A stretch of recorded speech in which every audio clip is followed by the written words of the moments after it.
many pencils.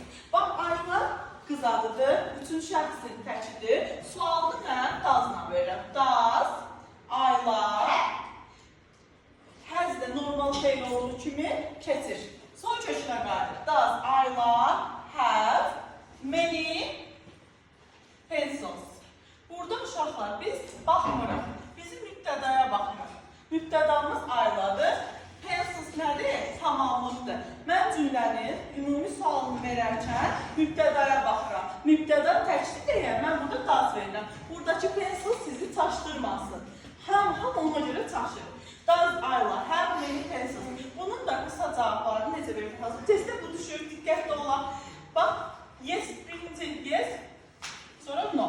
Yes-lə olanda olmalıdır necə olmalıdır? She olar, he olar. Aylarla she olar, she olar. Bəli. Yes, she does olar. Yes, she does. Amma inkarda necə olar? No, she doesn't olar. Aha. İndi diqqətli olaq uşaqlar. Sizi çaşdırmaq üçün testdə verəcəklər ki, yes, she is.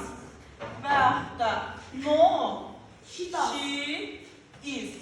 Bax, belə verə bilərlər. Bunlar səhvdir. Həm əmizara görə səhvdir, çünki sual dudazlandır. Həm də burada no niyə səhvdir? No'dan sonra isn't gəlməlidir. Mütləq is not gəlməlidir. Bu da isn't olmaz, doesn't olmalıdır. Çünki sualda doesn't verilir. That's all.